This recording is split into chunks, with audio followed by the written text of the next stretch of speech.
Hawaii Five-0 debuted on CBS in September 1968, and for 12 remarkable years, it held American television in an iron grip that few series have ever matched. The show became more than entertainment. It became a cultural institution, a global symbol of authority, relentless justice, and sun-drenched paradise. The iconic theme song echoed through stadiums and shopping malls worldwide. The characters became household names recognized from New York to Tokyo, and the Hawaiian setting redefined what television could achieve visually and logistically. But behind that polished, sun-soaked image lay something far more complicated. Creative battles fought in private, personal sacrifices never acknowledged publicly, production nightmares carefully hidden from loyal viewers, and perhaps most surprisingly of all, a legendary series that almost never existed because virtually nobody at the network believed it could possibly work.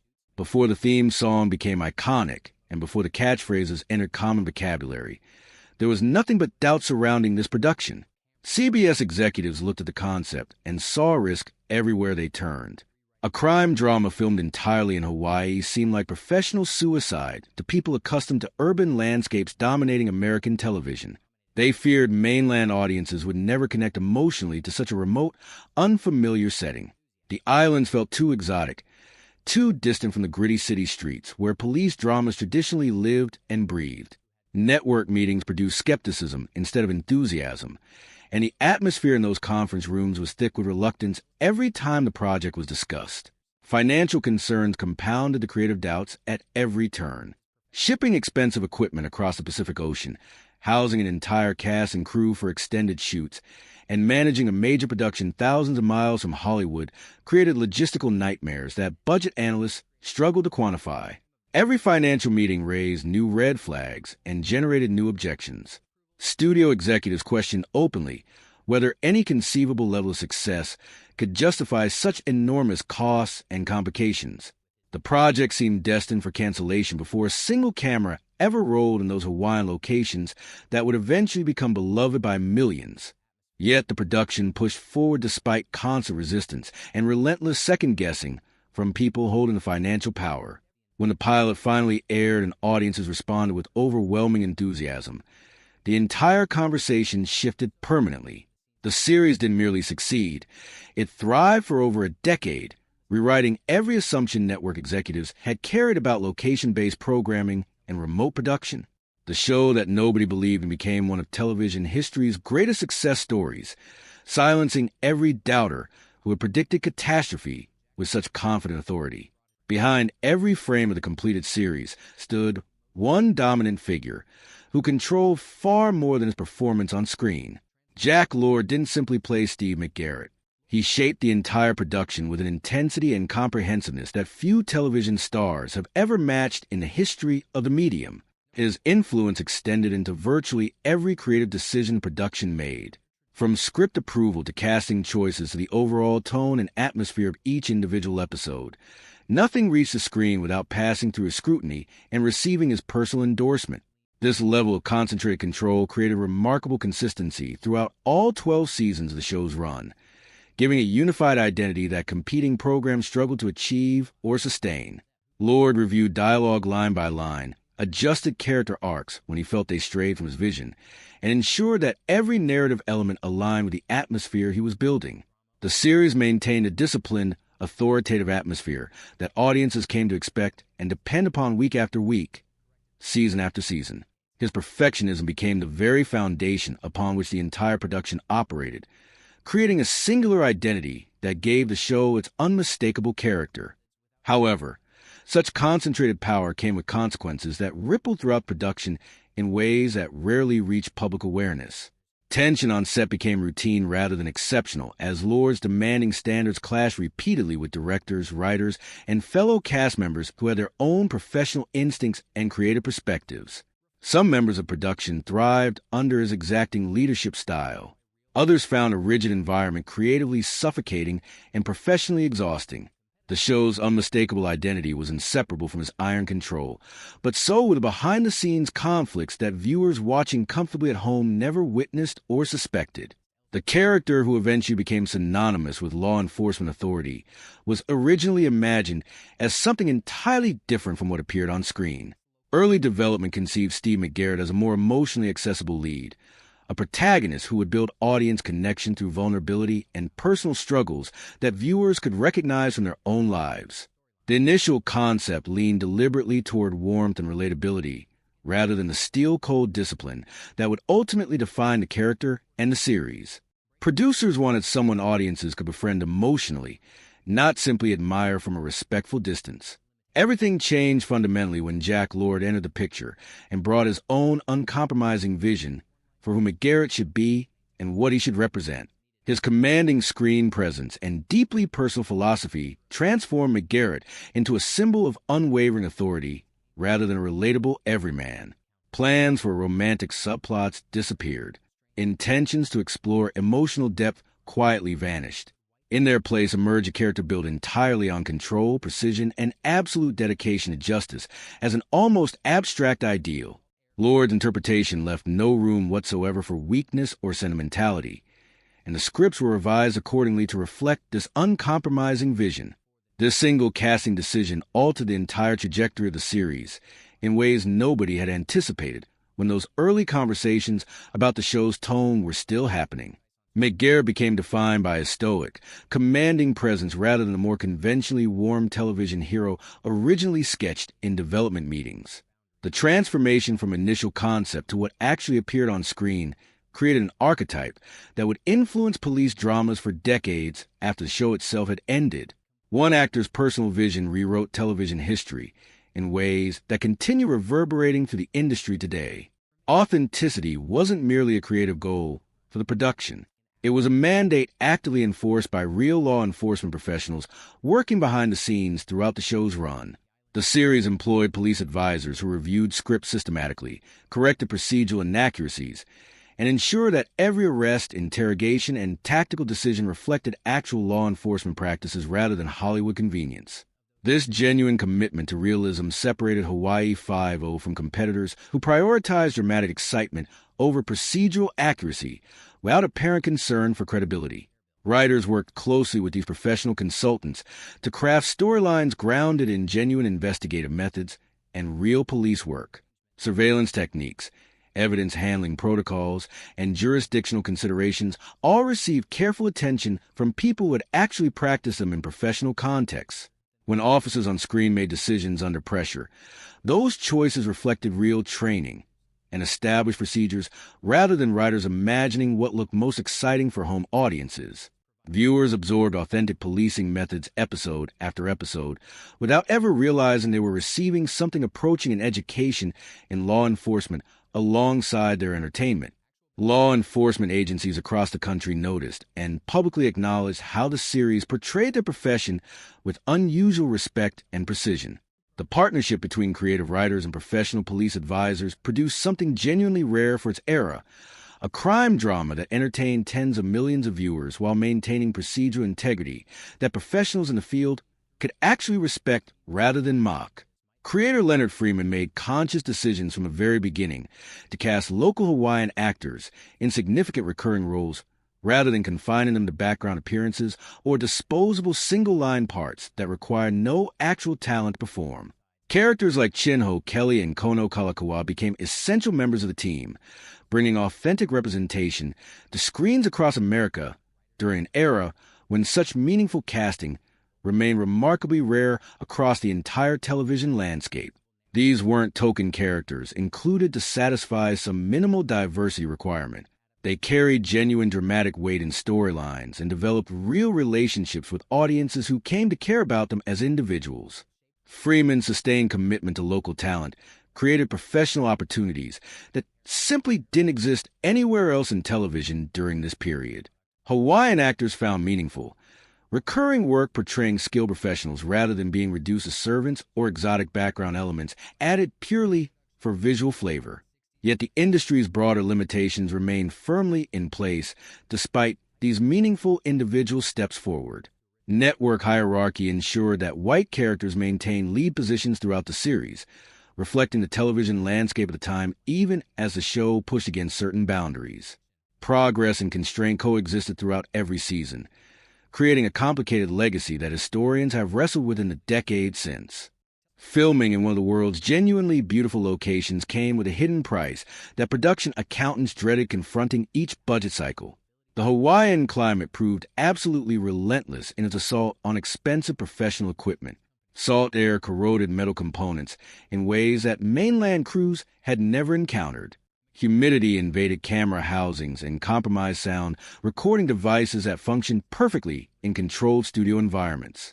What appeared as paradise on screen was simultaneously and actively destroying the tools required to capture on film. Crews faced constant battles against the natural elements that never appeared in any episode viewers watched. Cameras malfunctioned without warning during crucial scenes.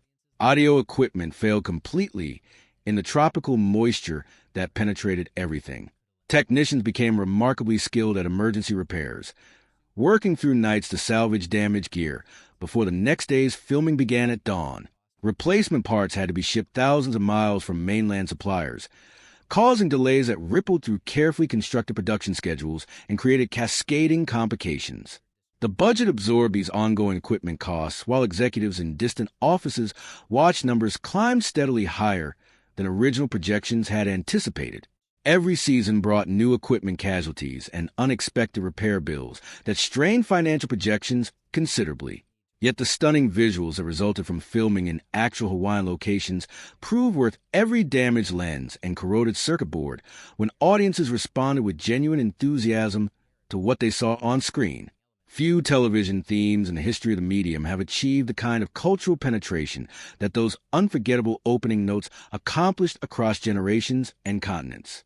Composer Morton Stevens created something that transcended its original functional purpose entirely and became its own phenomenon.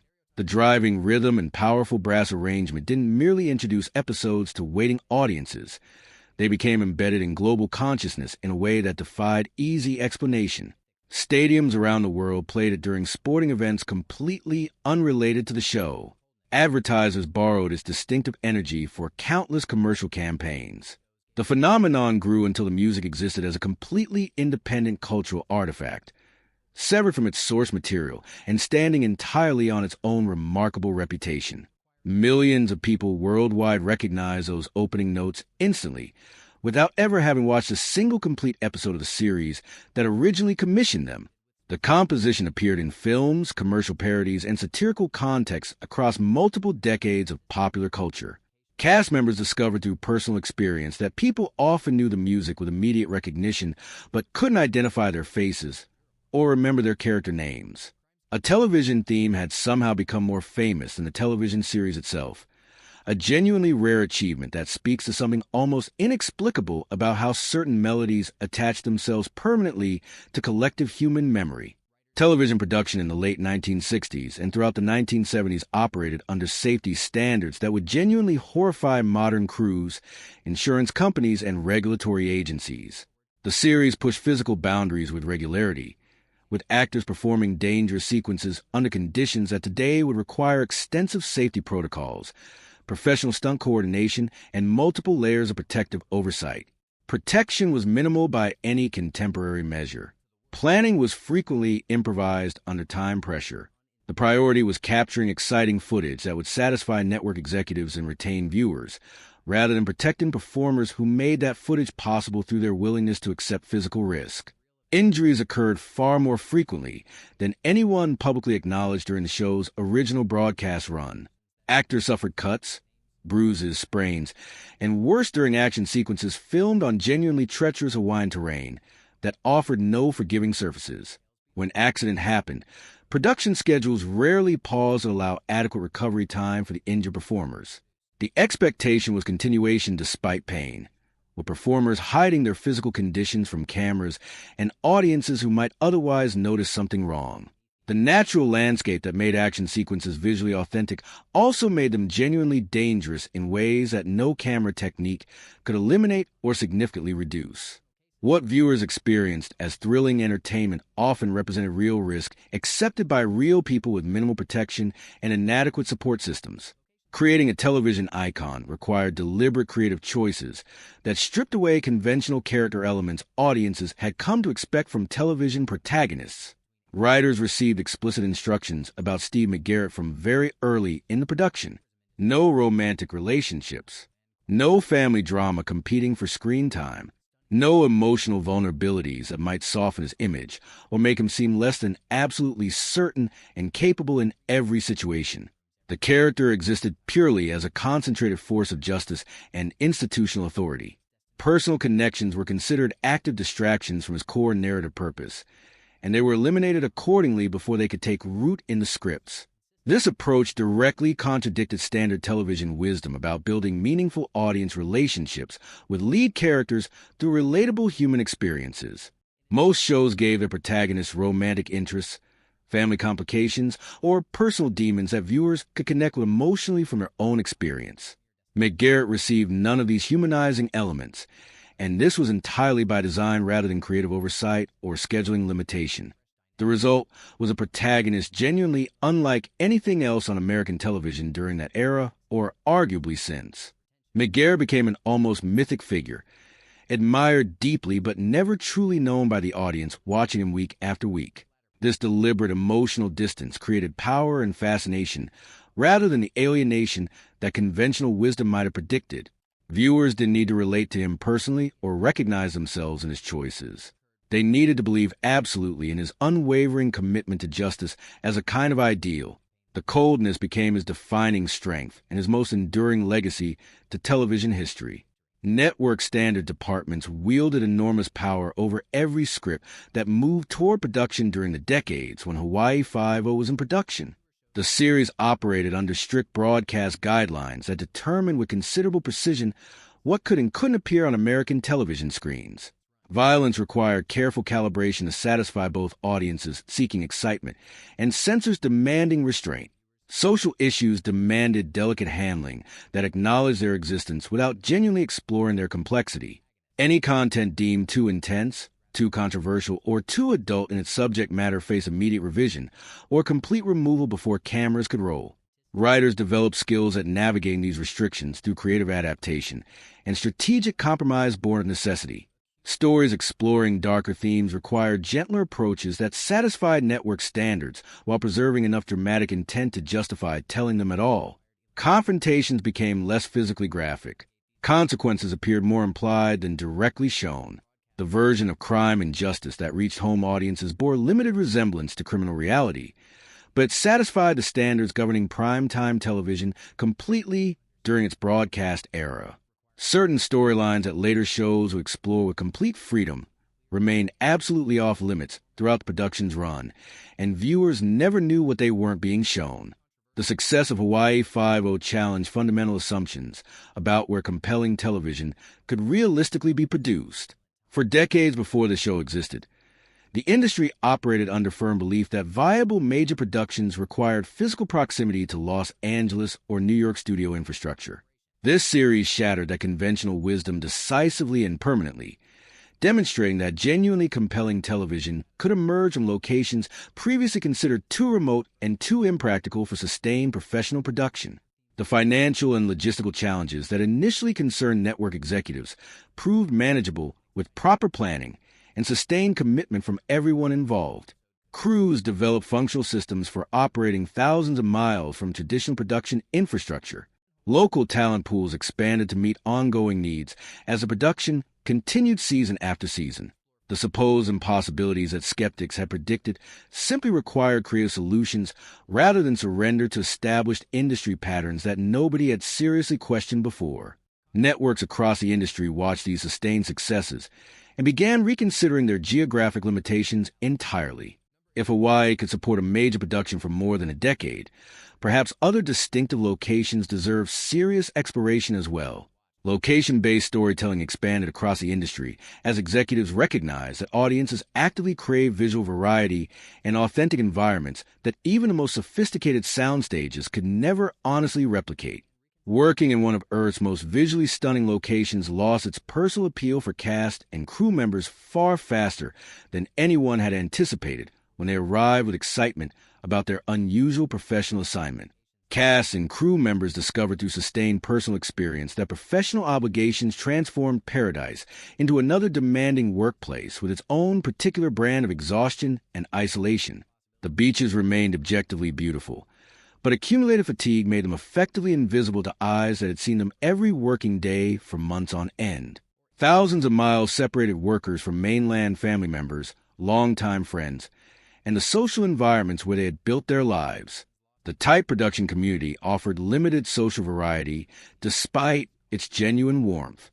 Relationships strained under the combined pressure of long hours and enforced proximity to the same colleagues in the same tropical locations, however lovely those locations appeared to outside observers. What initially felt like a genuine adventure gradually became a form of glamorous but real imprisonment that nobody felt comfortable discussing publicly. Burnout affected crew members who returned season after season despite growing weariness that no amount of beautiful scenery could address or alleviate. Hawaiian landscapes that provided breathtaking filming backdrops also posed genuine physical dangers to everyone involved in production. The same dramatic cliffs that created stunning visual compositions threatened serious injury with a single misstep on unstable terrain. Ocean sequences placed actors and crew members in waters where currents, wave patterns, and marine life created hazards that no amount of preparation could fully eliminate. Weather systems arrived without adequate warning and transformed manageable filming locations into genuinely dangerous situations with disturbing speed. Flash floods turned dry areas into dangerous torrents within minutes of heavy rainfall beginning. Volcanic terrain concealed unstable ground that could collapse unexpectedly beneath equipment or personnel without any warning whatsoever. The natural beauty that made the series visually distinctive and beloved by audiences came packaged with dangers that demanded ongoing vigilance and respect from everyone working on location throughout every season production. Audience measurement data held tremendous power over creative decisions throughout the show's entire 12-year run in ways that shaped the stories viewers ultimately watched. Network executives monitored weekly ratings with obsessive attention, and those numbers directly influenced what types of stories reached the screen in subsequent weeks and months. When viewership declined, producers received clear directives to increase action sequences and dramatic confrontations that had historically retained audiences effectively. The statistical feedback loop shaped storytelling in ways that consistently prioritized measurable entertainment metrics above artistic vision or creative ambition. Writers found their freedom constrained by the demands of audience retention and competitive pressures from other network programming. Episodes that performed strongly in the ratings became templates for future scripts regardless of whether repeating that formula served the overall quality and integrity of the series. Character development and emotional complexity frequently yielded to car chases and dramatic arrests when ratings required immediate improvement. The numbers determined narrative direction more powerfully than any individual writer's creative intentions or long-term storytelling vision could. Television law enforcement, as a character type, would never look quite the same after audiences spent 12 years watching Steve McGarrett approach his work with absolute authority and moral certainty. The character established a template that countless future productions would carefully study and ultimately imitate across the following decades. His commanding presence, unwavering moral certainty, and deliberate emotional restraint became defining characteristics of the television lawman archetype that writers and producers returned to repeatedly. Subsequent police dramas borrowed liberally from a formula the series had perfected and proven with millions of viewers over its long run. Lead investigators in later shows adopted McGarrett's authoritative demeanor and absolute dedication to institutional justice above personal concerns in ways that clearly echoed what Jack Lord had established. The influence extended beyond American television to international productions seeking comparable success with their own audiences in their own cultural contexts. McGarrett's shadow fell across police procedurals in multiple countries and languages throughout the following decades in ways that even those international productions likely didn't fully recognize or acknowledge.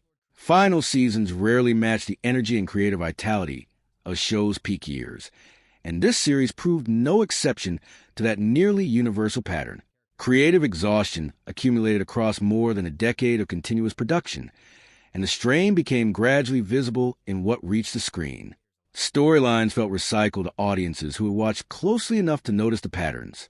Character dynamics that once felt fresh had grown stale through repetition.